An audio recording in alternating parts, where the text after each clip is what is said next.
Guys, how's it going? Welcome to my video. All right, just want to give you guys an update on my car. A couple days ago, I took a trip to the airport, dropping somebody off, and ended up in this restaurant area. Parked my car, went and got something to eat, probably in there for maybe 30 minutes, came back out, and was all set to go back home, and I couldn't get my car to turn over. It would crank, but it wouldn't start.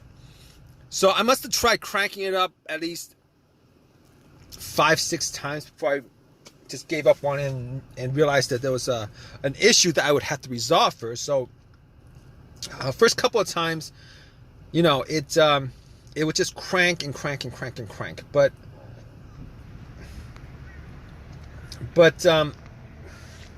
so basically, I was thinking it might be the battery. It might have been the battery. It might have been the battery. So I was like, okay, let me turn on my headlights. Went out, checked it out. It was pretty bright.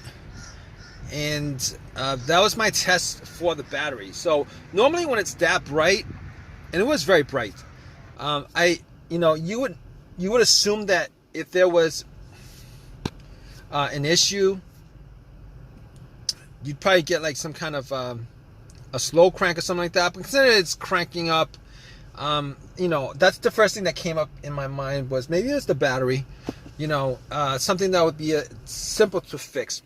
But regardless, at that point, I was like, okay, open up the hood and pretty much, try to figure out, if there was anything in the battery area that looked kind of off. So I noticed the terminals were a bit dirty, corroded. There was some white, bluish stuff on there. So I had a can of Coke on me that I was gonna drink, but instead, I was gonna. I took a can of Coke and I poured it on the terminals, and it fizzed up quite a bit, as you can imagine. I took some paper towels, obviously cleaned it up, popped it back in. Now the terminals were not loose. I mean, they were tight, but not super tight. So if I wiggled it, I could pop it out, and then. So anyway, I was able to wiggle them out, clean them, popped it back in. So there was no issues with it being loose that would cause the issue. So I tried to turn the car on again, and still got nothing. It cranked, but it wouldn't turn over. So at that point, I was like, okay, probably wasn't a battery issue, but I did have a power pack that I bought from Walmart a couple months ago. Actually, I got that as a gift a couple months ago. Anyway, 75% charged up. I didn't actually charge it up to 100% because for whatever reason, but I popped it on and tried to start it. It would crank, strong crank, no start. All right, at that point, took it off. I knew 100% it wasn't the battery that was the problem. I knew that 100% it wasn't the battery that was the problem at that point. But I could have guessed it without doing that. But I just wanted to make sure. All right. So at that point, I was like, okay, what's next? I looked at the ground wire, checked out the ground wire. And just to make sure that the ground wire was, it wasn't super rusted. There wasn't any kind of corrosion on it. So the ground wire, if you guys don't know, is the wire that the negative of the terminal that connects to the frame of the car. And I traced that, checked it out. Didn't seem to be any issues with that. So at that point, I ruled out the battery. I ruled out the ground wire. And I was able to rule out the alternator, but the alternator would not have been one of the things that would have been the cause of this issue to begin with. If I was getting a slow crank and then I put the battery pack on and then, you know, it jumped up and it started up, and then when I took the battery pack off, it turned itself off, turned off, died out, I would have known that was the alternator that was the problem. Okay, so at that point I could rule out all those things. Now and now I will say that I did have a check engine light on the dash, so it's possible, but I've had that check engine light on the dash for quite a while. We're talking about a good 6 months. I wasn't able to clear it, and that check engine light was because of an O2 sensor. Now I don't know if there's another code that popped up. Didn't know if there was another code that popped up at the time, but what I did was, I know that there's a bunch of things that could cause this issue, and that has a sensor on it that an OBD2 reader can pick up. They could be the mass airflow sensor could cause a crank no start, the throttle position sensor, the crankshaft, the camshaft, and probably a host of other things. And if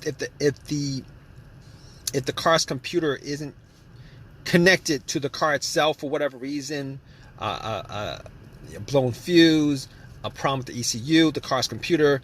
But okay, so I had a $19 OBD2 reader that I bought from Walmart. So just to test all that out, because it would, you know, because you would want in this situation, to eliminate as many things as possible. So I popped it in, and it scanned all the way through. At that point, when it scanned all the way through, I knew 100% that it probably wasn't the car's computer, because if it was the car's computer or ECU having an issue, it would probably have scanned halfway and then stopped. That's not what it did. All right, and then it would just hang there. It didn't do that. It went all the way through. So at that point, I knew it wasn't the car's computer. And then the readout was another thing that tipped me off that it wasn't anything to do with, the camshaft, the crankshaft, any of those things that have a sensor associated with it, because the only code that popped up was an OBD2 code. That was the only code that popped up. All right. So at that point, I could rule all those things out. All those things were ruled out at that point. So I was left with a couple of things that could cause it, where I would be able to resolve it fairly quickly without having to put in any kind of effort as far as changing up major mechanical parts, like, so I was like, okay, no, I knew the starter was working. Obviously it wasn't just the starter, because the starter was working. It was cranking strong, so that starter could be ruled out, all those things. And I was hoping that it wasn't the fuel pump, especially the fuel pump. I mean, it could have been the fuel pump or the fuel filter. Now, generally speaking, the test for that is, you would want to hear the fuel pump whizzing, the motor whizzing.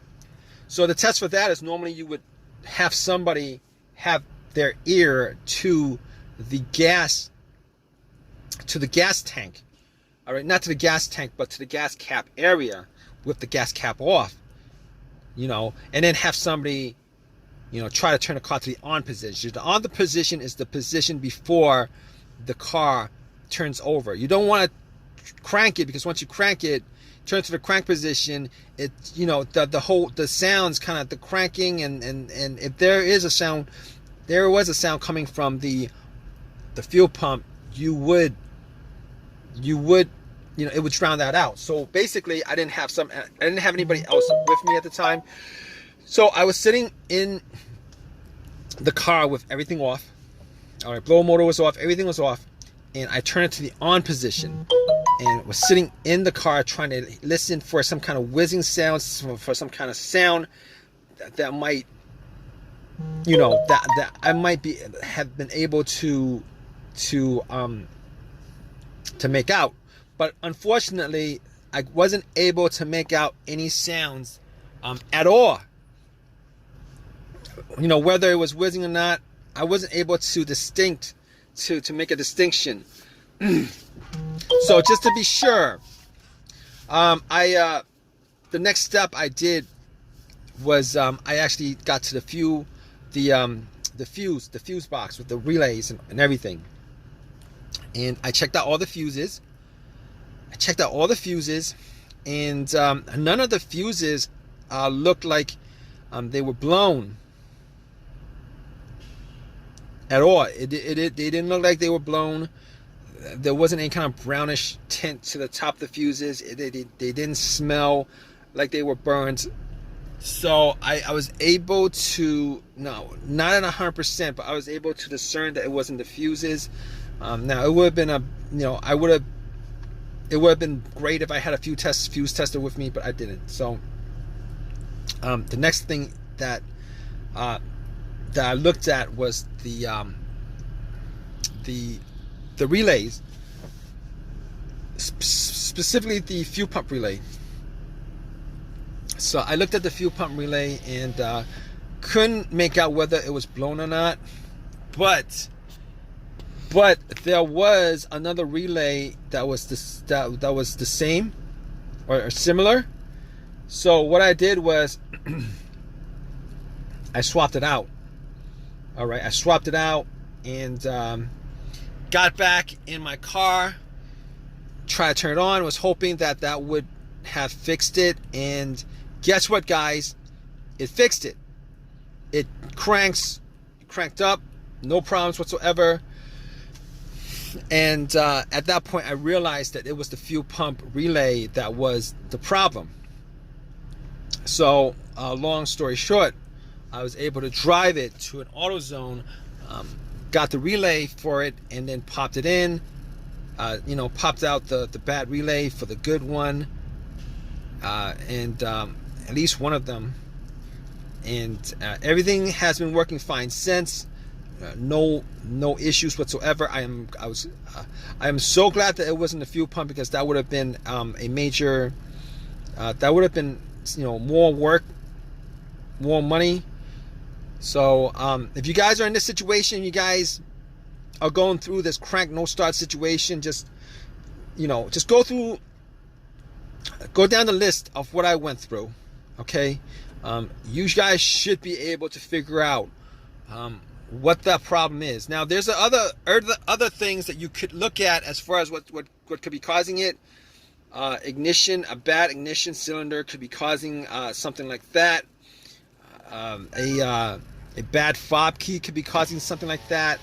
If you guys are in that situation and you guys went through everything and everything seems to be working, those are the two things that I did not test, because I did change I did change the key on the fob a couple months ago, so I didn't think that was the issue. The ignition cylinder would have been something that would I don't know. I don't know about that. It probably would have been something that occurred multiple times, sporadically or something like that. That could be the issue, but it wasn't the issue here.